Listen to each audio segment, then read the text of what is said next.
Florence was still far out to sea when the media and Democrats began questioning the Trump administration's preparedness. Now the FEMA administrator is under fire for allegedly misusing government vehicles, allegations Brock Long denies. Nevertheless, President Trump says FEMA is supplied and ready. Let's talk about that with senior FEMA Regional Administrator James Joseph. Welcome to Fox News at Night. I can imagine you are working around the clock.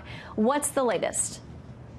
Shannon, in the room behind me, the National Response Coordination Center, we have about 175 people from every federal agency across the government, as well as our private sector partners and non-governmental organizations. And we are working around the clock to ensure that these people behind me are supporting state and local needs. We also have hundreds of people, FEMA employees, that are forward deployed, and they are embedded within the emergency operations centers at the state and some local level agencies to ensure that they have everything that they need. Disaster response and recovery starts and ends at that local level, but the state is there to assist. Other states have come in for mutual aid, and we at FEMA and the whole of federal government stand at the ready to provide any continued support that they need. Yeah, and as the storm is rolling in, the cautions that we keep getting are about flooding, about the rain, about the ponding. This is what the Nature Conservancy says about that. Florence's heavy rains will cause ponding and flooding in places that neither the FEMA coastal flooding maps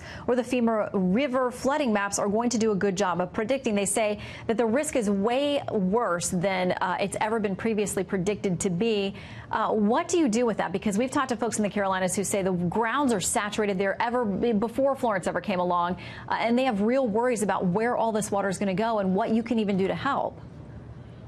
Yeah, and when we look at a hurricane right now, we're looking at hurricane force winds. We're looking at storm surges of between 9 to 12 feet.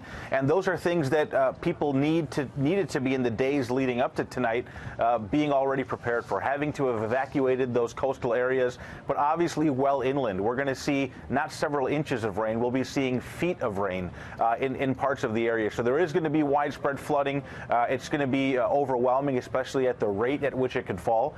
Some areas could see, several inches of rain per hour. That's blinding rain, very difficult to drive or navigate through. So there will be widespread flooding, which is why we're asking every individual in the community, in the impacted area, if they haven't gotten out already, it's probably too late. Night has fallen, winds are picking up, and the rain is picking up, and they have no choice but to shelter in place. And we're hopeful that they have the supplies they need, such as food, water, emergency medication for themselves and their pets. Well, we know people will turn to you all through the storm and certainly after as they begin to try to rebuild these communities and try to recover. We know it'll be a long process for many of them. James Joseph, thank you very much, sir, for your time. Thank you, Shannon.